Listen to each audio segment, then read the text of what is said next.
बहुत सिंपल है। सबसे पहले देखिए अ का जब मात्रा देखते हैं अ का, तो अ में क्या है, कुछ नहीं है, 2 अक्षर 3 अक्षर 4 अक्षर वाला सब जानते करते होंगे, कल नल फल बल ऐसे कलम नहर ये सब जानते होंगे, पतझड़ बर्तन ये सब तो जानते ही होंगे नॉर्मल। अब ये मत कह दीजिएगा कि 75 75 5 अक्षर, तो वो सब नॉर्मल ऐसा शब्द है जिसमें सिर्फ मात्रा आता ही नहीं है, बस उसको बोलने में क्या आता है, अ आता है। अ मतलब कि क में क्या बोलेंगे, क बोलेंगे तो क में क्या आ रहा है, अ। ये तो नॉर्मल भाषा है, नॉर्मल आप समझ रहे होंगे। दूसरा चीज़ ये है कि आ का मात्रा, आ का मतलब क्या होता है, का, तो क में क्या लग जाएगा, आ की मात्रा, आ का मात्रा एगो पाई होता है, इसे धर के लगा दीजिएगा, समझ में आ गया कि नहीं, कोई दिक्कत नहीं यहाँ पे, काम नाम बाम जो भी है, ठीक है। दिक्कत कहाँ होता है कि छोटी की मात्रा बड़ी की मात्रा, छोटा ऊ का मात्रा और बड़ा ऊ का मात्रा। तो इसमें बहुत सिंपल कंसेप्ट है कि छोटी ई और बड़ी, नाम से ही पता चल रहा है कि छोटका और बड़का। तो सिंपल, जब आप शब्द को बोलिएगा तो उसका उच्चारण जब करिएगा तो बोलने में आवाज़ जो है कम निकलना चाहिए, प्रोनाउंसिएशन कम होगा तो छोटा ऊ का मात्रा लग जाएगा। जैसे देखिए अब यहाँ पे एगो हम शब्द लिखे हैं बिल्कुल, क्या लिखे हैं, बिल्कुल, तो इसको देखिए बिल्कुल बोल के देखिए, बिल्कुल कितना आराम से बोला गया, कम कम आवाज़ लगा, समय भी कम लग रहा है बोलने में, तो क्या लग जाएगा इसमें, छोटा ऊ का मात्रा।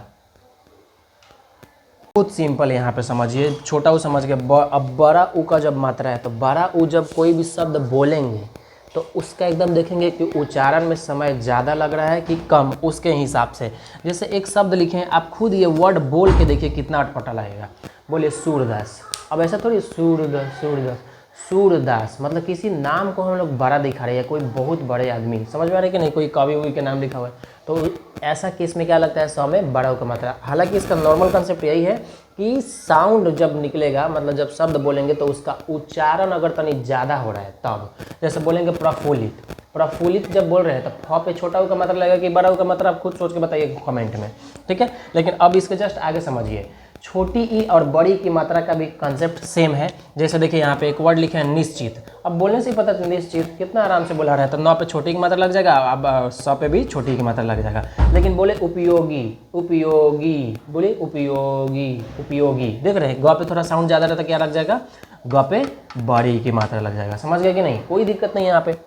हाँ, कोई कोई ऐसा वर्ड आएगा यक्षपति, सेनापति, तब देखिए तो में क्या लग रहा है, छोटी की मात्रा, सेनापति कितना आराम से आ गया, आप थोड़ी ना सेनापति, समझ में आ रहा है। तो ऐसा कंडीशन में हम लोग क्या करते हैं, बड़ी ई और बड़ा ऊ का मात्रा लगाते हैं, ठीक है।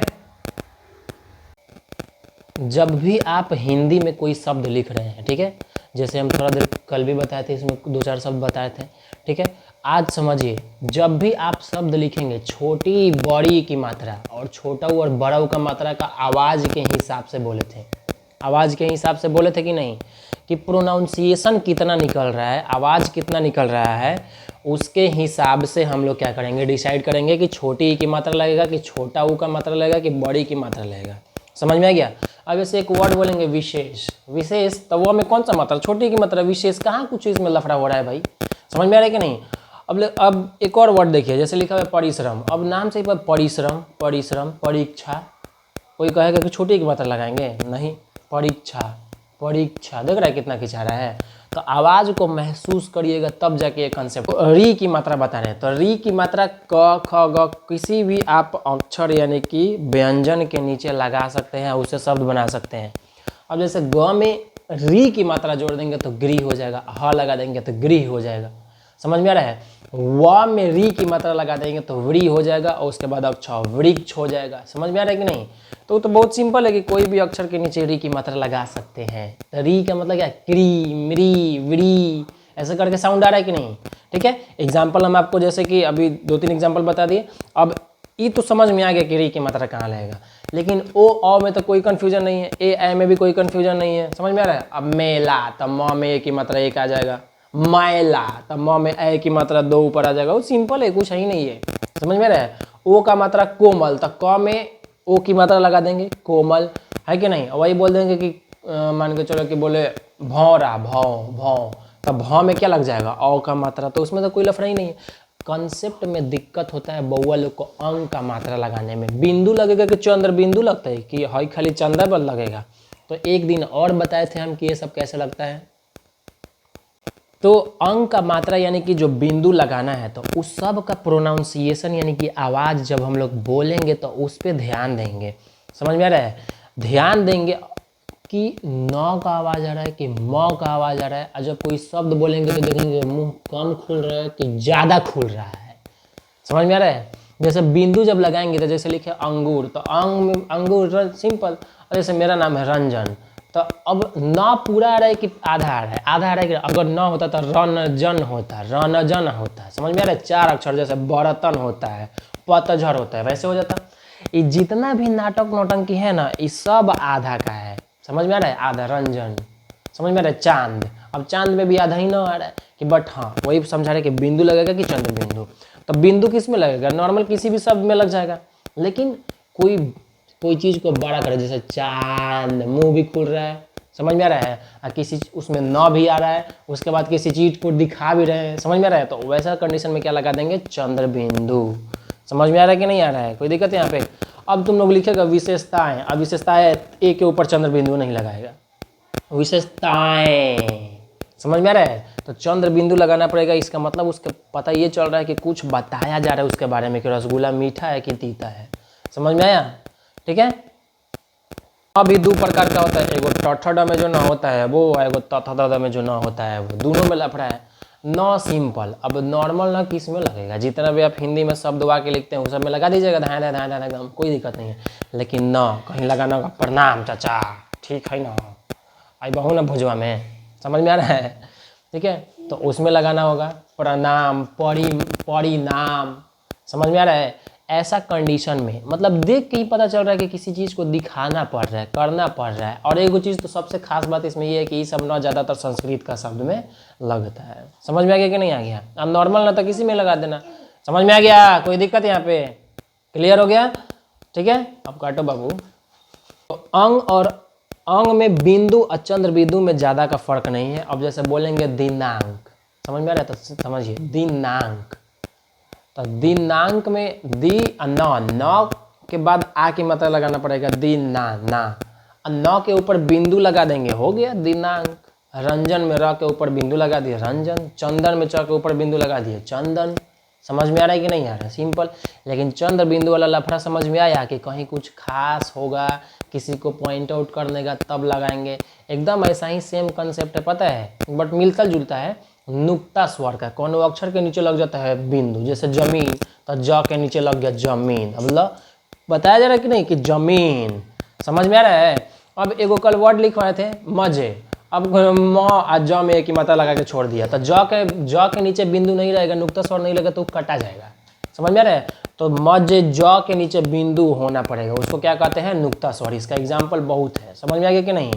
अब ये तो अब देखिए, अब चंद्र बिंदु वाला बता दे कि मुंह खुलेगा, विशेषतः कोई चीज़ के बारे में बताया जाएगा। समझ में आ रहा है? तो ध्यान से वर्ड को समझेंगे, देखेंगे तो और अच्छा से आपको समझ में आ जाएगा। ठीक है।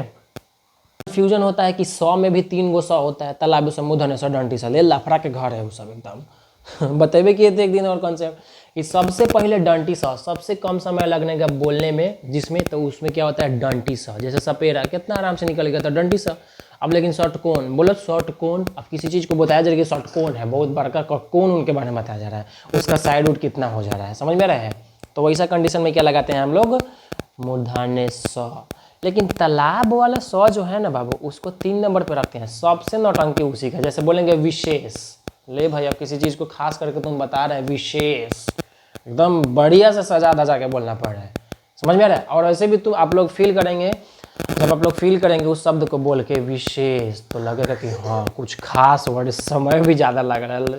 समझ में आ रहा है कि नहीं? तो कौन सा? तालाबी समय सबसे ज़्यादा समय लगता है। समझ में आ गया कि नहीं? लेकिन मूर्धन्य समय तनिक कम लगता है, और डंटी समय तो एकदम कम लगता है। समझ में आ गया कि नहीं? तो 2-3 को एग्जाम्पल से हम आपको करा देते हैं। जैसे लिखा हुआ है वापस, सिंपल है, तो ये तो वापस डंटी से लग जाएगा, इसमें कोई लफड़ा ही नहीं है। समझ में आ गया?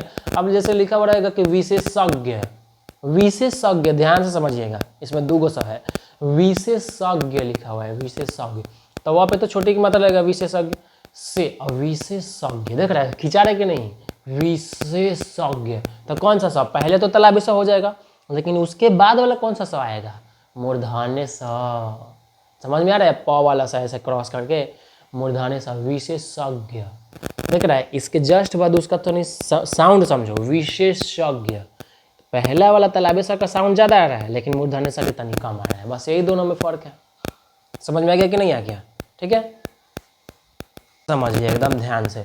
जब भी आप रेफ की मात्रा लगाते हैं तो जैसे लिखेंगे ब, आप फ के ऊपर रेफ की मात्रा लगाएंगे। जैसे री की मात्रा कैसे किसी अक्षर के नीचे ऐसे सी लगता है, लेकिन उस रेफ की मात्रा क्या होता है कि कोई अक्षर के जस्ट ऊपर लगता है। समझ में आ गया? ओए चुप, समझ में आ गया कि नहीं?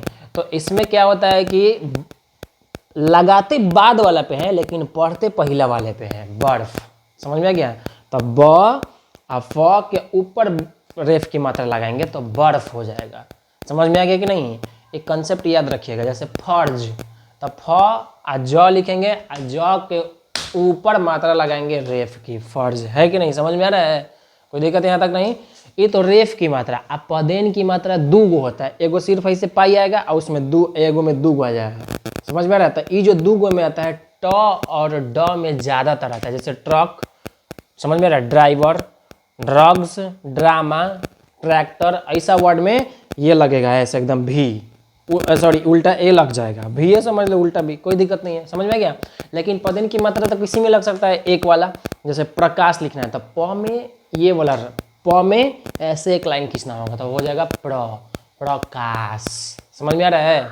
भ्रमित, तो भ में पदेन की मात्रा एक वाला लगेगा। बुझा रहा है कि नहीं बुझा रहा है? ठीक है,